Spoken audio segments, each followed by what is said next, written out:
What's going on, everyone? Welcome to another episode of 100 Yards of Football Sports Talk Radio. I'm your host and producer, Logan Landers. Join me here today from the Elite Sports and Entertainment Network to help me talk about the NFL legend, the man who rightfully got into the Hall of Fame a couple of years ago, the obviously very talented wide receiver coming by way of Tulsa with the Golden Hurricanes, and of course made his mark with the Dallas Cowboys from 73 to 83. Of course, we're talking about the guy you see there with the nice afro on the screen, Drew Pearson.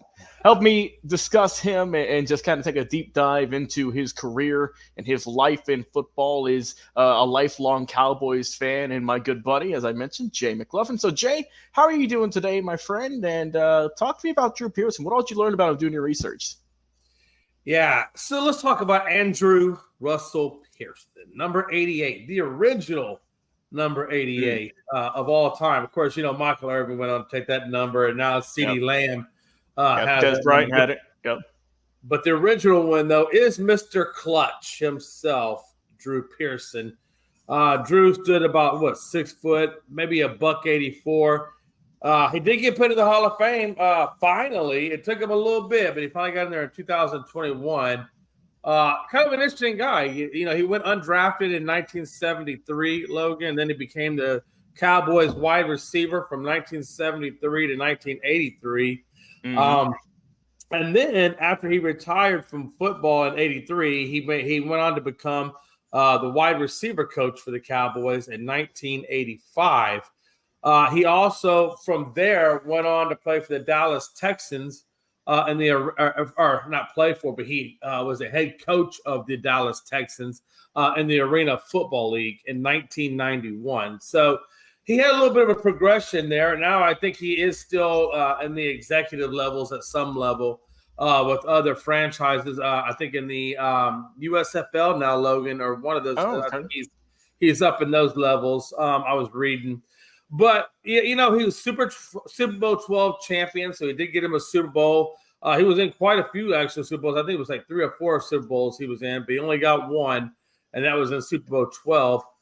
He's a 3-time All-Pro first team, 3-time Pro Bowler in 74, 76, and then 1977. And he was a receiving yards leader in 1977. So quite a few things. He played 156 games in total, 489 receptions, Logan. He didn't really have a lot of receiving yards compared to what, these receivers are getting nowadays at 7,822 respectively, and at 48 touchdowns for his career. In high school, believe it or not, Logan, in high school, he played with Joe Theismann. Can you believe that? Wow. What? I feel bad for defenses just hearing that. Yes. Did you know, and I did not know this, but Drew Pearson and Joe Theismann both played baseball and football and I forget, I think it was at Tulsa University is where he went on to become. But Theismann played shortstop. Drew Pearson played second base. Oh wow, so they're really a team. And then when Theismann, because Theismann was a senior and Pearson was a junior, so when Theismann left, then Drew Pearson was the shortstop. Yeah. In football, believe it or not, Drew Pearson was actually the backup quarterback to Joe Theismann, who was actually the quarterback at the time for their high school. So I thought that was interesting. It wasn't until he went to Tulsa University, which, by the way, the reason why he chose Tulsa University, Logan, not that he didn't have other options out there, but he chose Tulsa University because they were the only university that was going to allow him to play baseball and football at the same time.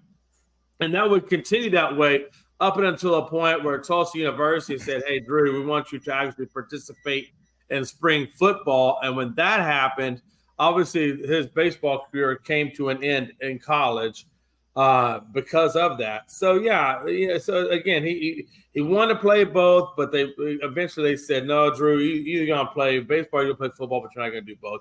Yeah. And so ultimately he did choose football.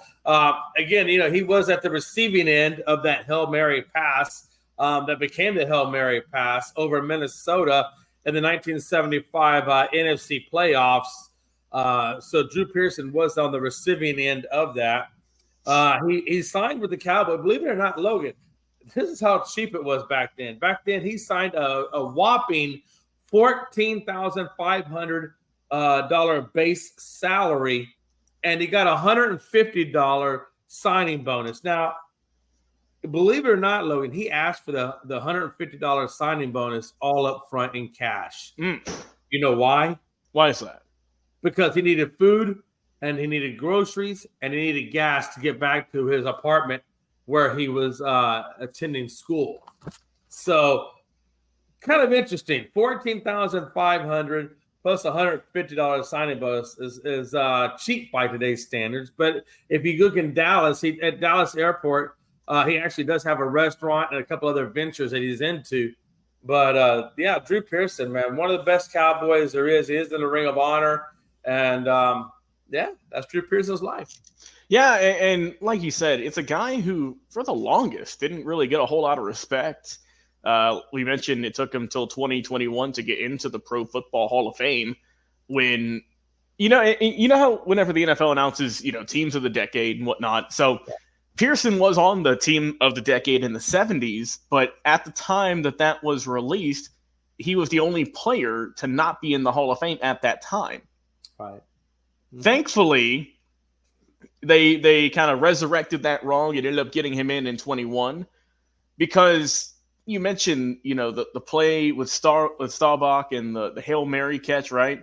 I mean, he also had the one against the Rams in 73, game-sealing touchdown off of reserve quarterback at the time, Clint Longley, as well.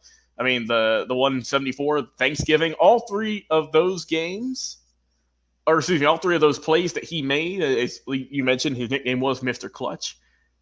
Those were all top 75 plays in NFL history, according to a video that they did back in 94. And they still hold up to this day, I'm sure. Just the way he was able to come alive when it mattered the most. He was just so talented, right? In that 77 season particularly, I mean, he was super special. In 77, like I said, he looked really good there.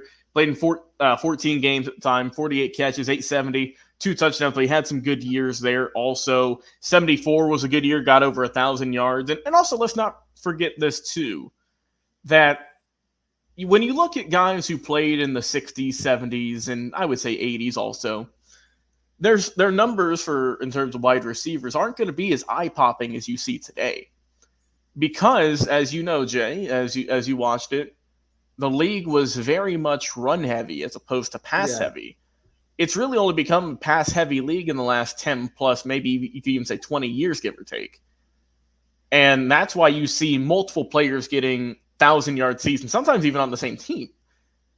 But I just don't want, maybe for the younger listeners out there, younger watchers, viewers, to say, if you look at this guy's stats, he only had 2 seasons of over 1,000 yards. What made him so good?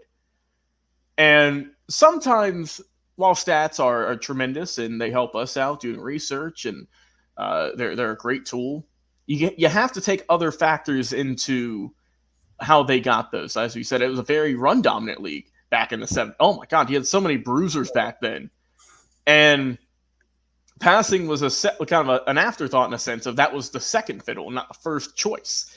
And for Drew Pearson to, rightfully so, as we say, get inducted into Cowboys, Ring of Honors, Hall of Fames for pro football, and to be one of the best receivers, not just for your team's history, Jay, but in NFL history, one of the best players in general in the 70s. It's nice to see that we're just kind of highlighting him today and talking about the moments that he had. He did great work in the playoffs, 8 touchdowns throughout his tenure, over 1,000 yards receiving in total throughout the playoffs. And also, let's not forget, too, this is a guy, Jay, who, as we mentioned, won a Super Bowl, got a couple Pro Bowls as well. But he was undrafted. He didn't get picked. He signed as a UDFA, made the team as a third-team wide receiver because of how good he was on special teams. And he got lucky in a sense, because if it wasn't for injuries for Otto Stowe and for Mike Montgomery, we don't know if Drew Pearson would have made it on the field, because those were 2 guys who were ahead of him. I just said he was a third stringer. Those were 2 guys who were ahead of him who got hurt and it kind of propelled him to start. But that's just how life works sometimes. That's just how it is. And like I said, played in 14 games that year, 22 grabs, 388, 2 touchdowns, just kind of getting his feet wet. And like I said, then Stowe, as I just mentioned he got traded, and then that made Pearson become the full-time starter. And the rest is history, as you guys just heard. So it's been nice to just kind of reflect and talk about Drew Pearson and the guy he was on the field and how solid he was. Because we don't want these guys to get lost to time. We want to kind of, cherish them while they're still here. Pearson's still living to this day and living a good life. And we want to talk about the impact they made off the field, because with each ticking day, Jay, sometimes guys of the past can get lost. Yeah. And that's what we're kind of hoping to do here on this channel. That's why we do so many videos talking about players of the past, legends of the past, guys you might not have heard of, guys you might not have thought about in years, and just kind of look to educate and learn for not just ourselves but to our viewers, so we can keep growing the game and make sure that these guys who, as we say, get older and older, get the proper respect that they deserve for all the work that they did to contribute to the game of football. And with that being said, Jay McLovin, I think it is about time to wrap up this episode, my friend. So I thank you very much for all the work you put into this episode. And guys, I appreciate all of y'all for checking us out, Facebook and YouTube, but also check out our podcast as well. For Jay McLovin, I've been your host and producer, Logan Landers. Guys,